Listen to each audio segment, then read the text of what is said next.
Noble light. Sometimes God puts special, life-changing people in our lives, and we are forever altered by the interaction. When I was a police officer studying theology at Tyndale Theological Seminary in Toronto, I met such an amazing person.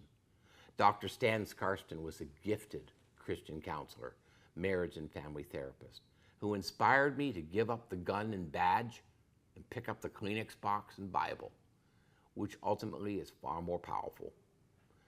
We became close friends, and after my father died of leukemia, at the same time his best friend plunged through the ice on his snowmobile.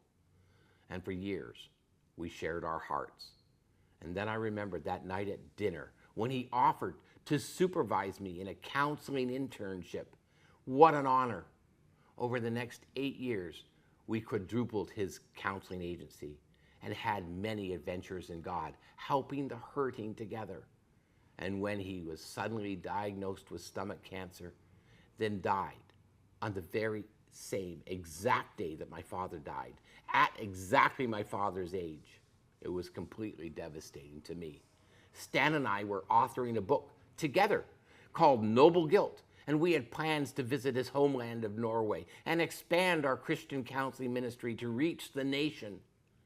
But in the writing of this creative analogy about Stan, I realized that the torch has just been passed and the noble call continues. I hope that you will enjoy this and that you will hear my heart in this story. Noble light. As only one born to the sea, he leaped nimbly from the bobbing skiff to the stiffness of that stony isle. There he briefly stood and beckoned to me where I was fishing and my blue whaler in the lee of his land. He waited for me to dock my craft and join him before he unlocked the heavy oak wood door with the intricately wrought iron key that always adorned his neck. We began our ascent into his castle of light that rose up an impossibly straight 225 feet in a cylindrical column that strained to touch the clouds. The whitewashed lighthouse dominated the black boulders of that tiny coast from which it sprouted.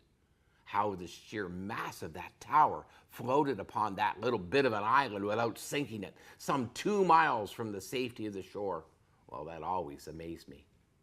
As the keeper effortlessly climbed, I trudged behind, each step stealing my breath and strength. Dizzy from both the exertion and the height, far below, the sea tirelessly marshaled its raging troops of waves to endlessly sacrifice themselves by smashing into the castle's buttress of rock and concrete. Sometimes, after a wild winter storm, I used to run to the pier to see if the ocean's claws had finally claimed its victory over this impertinent intruder. But every day, the profile of its pointing finger punctuated the sky for all of us to take our bearings. And for every night, the guardian, without fail, transformed that finger into a talon of light that scraped the horizon to warn those with eyes of the danger in the dark below their hulls and to cheer hearts with the glad tidings of harbor's haven. In heavy mist, when the sea was severed from the shore and the lighthouse was the loneliest, lost in the tides of impenetrable gray, the keeper spoke through the deep resonant voice of the booming foghorn.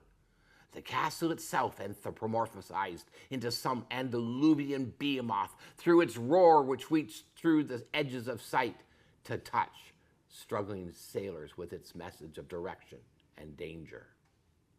Such was the life and lair of the keeper of the light. And now, finally, I was invited into his sanctuary, which was consisted of a crude bunk, a table with one chair, and an extensive library that surrounded the room on all sides. The guardian was a private but friendly man who visited our sea-bound fishing village only for food for the mind and for the body. He was one of the rare people who at once both liked people but was apparently content without them. Weekly, as we fishers were leaving the anchorage, the keeper would be tying up his boat to the dock.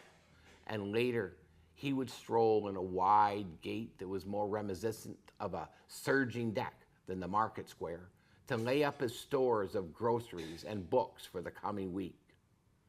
You see, his oddness was not only in his solitary lifestyle of service to those brave enough to venture out upon the liquid salt, nor was it in his rough-hewn appearance or nautical dress of that same tattered navy wool coat and peaked hat from his service as captain in the Norwegian Navy before his migration to our Canadian waters after the Great War. No, his strangeness was intangible. It was otherworldly. It was like a person who had suffered immeasurably, or like one seized by a great cause and passion. He was like someone who was wed to the sea and his mission of light. Often I delayed my leaving in an attempt to engage him in conversation. And over the years, however, I discovered that keeper had no ability for small talk, but would quickly warm to any conversation of personal significance. Even though he carried so much in reserve, I would have dared to call him wise friend, and secretly, hero. I would have said that I knew the man, but did not truly understand him, until that very day I fastened my boat to his jetty. His warm blue eyes crinkled into a smile as he characteristically began with his compass and asked me about my life's course and heading. As I told him about my dreams of adventure and significance, travel and purpose, he listened and he watched me closely. It was like he was tracking the plot of a vessel with his weathered orbs that saw beyond the rim. But soon my candle of self-significance sputtered out, drowned by my self-absorption. The keeper, with much feeling, began to tell me stories of winds and storms and waves and ships and wrecks and daring rescues, of lives saved and stolen, and of the lighthouse. And I was there, hearing the howl of the wind in the rigging, feeling the sting of sailing lashes, then seeing the flashes that beckoned salvation. Port ho! And I was there when out of the darkness came the sudden shudder of the keel tasting coral, the slam of a following sea broaching the stern, the horrifying sound of the sticks being ripped from the vessel, the cry of Mayday, Mayday, Mayday, while the ship pitched and rolled at obscene angles, fear coupled with the certainty of impending death, with the loss of all loved hands. Visions haunted of watery tombs with seaside funerals on cold, rainy days. Tearful widows added fathoms to unknown graves of their dearly departed to match the depth of their own grief. But oh, the nightmare dissolves in the ecstasy of helping hands to a dry deck. Noble light. It was in the way that the keeper recited these mariners' yarns, energized with the untold bereavements and the achievements of his own life, that captured me. The tragedy of wasted lives and ships gripped my heart, and I understood the reason for the lighthouse that I had only known before.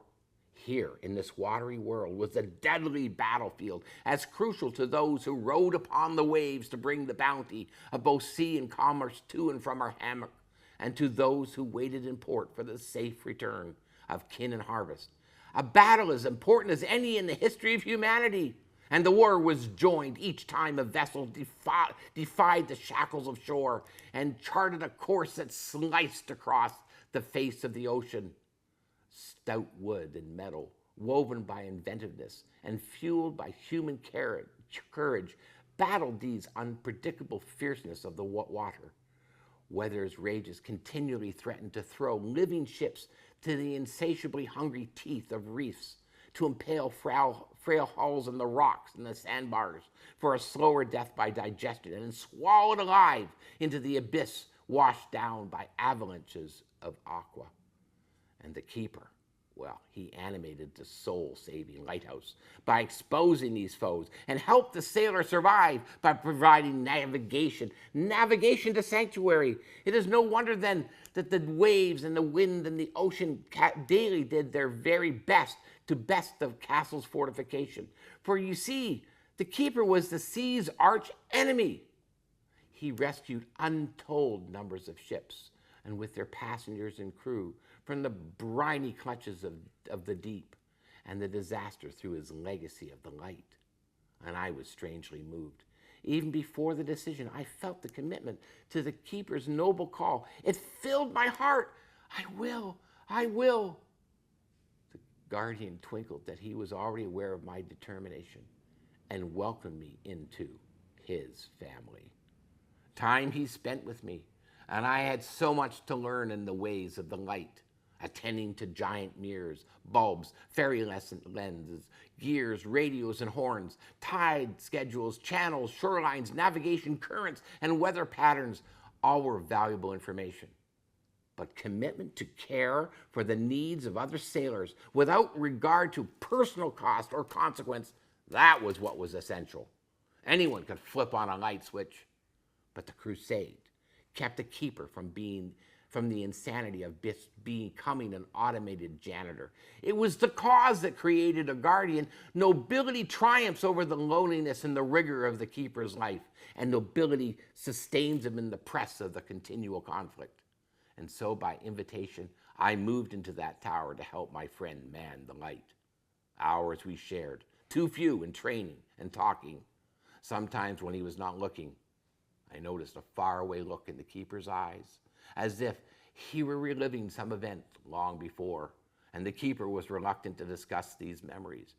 Yet when I saw a scar on his leg or chest and pressed, he relented and shared stories of his own personal battles, victories and losses at sea. And over the next months, the guardian became a mentor and comrade as my apprenticeship continued. But during one particular treacherous storm late that winter, and a thick opaqueness that obliterated even the friendly rays, a small cargo ship fouled on the rock point across the sound, and the master radioed in distress. As was his unheralded way, the keeper threw on his navy blue and, aided by gravity, began his practice fall around bend after bend of staircases, round and round, with one hand on the railing and the occasional thump of his massive legs on his stem to slow his descent. Like an eagle, he swooped down to snatch his prey, and by the time I descended to his half-submerged dock, he was in the boat, pulling the oars against the freezing cliffs of foaming anger that had already awashed his gunwales. The guardian flashed me a grin and waved an oar as the giant wave carried him to a night's glory. I kept the light on all the next day and prayed till no more tears or words flowed. The storm suddenly dropped, as though the monstrous low had been fed with the blood of the best. Of the faltered ship, well, my friend, there was no sign, and no pump could have stopped the leaks that were in my heart. And when I rose from my stocks, it was getting dark again. I hurried to ignite the mirrored beams and saw the keeper's key hanging from the switch. He always knew what I suddenly understood. And as I closed the breaker, by illumination, the blackness was beaten. Now, as the keeper, I placed the treasure the guardian had entrusted to me around my neck to warm my heart, and I tended that noble light. I want to dedicate this story to my very dear friend and mentor, the captain, Dr. Stan Scarton, who was illuminated with the light of Christ, and also to all those who have dedicated themselves to the service of humanity.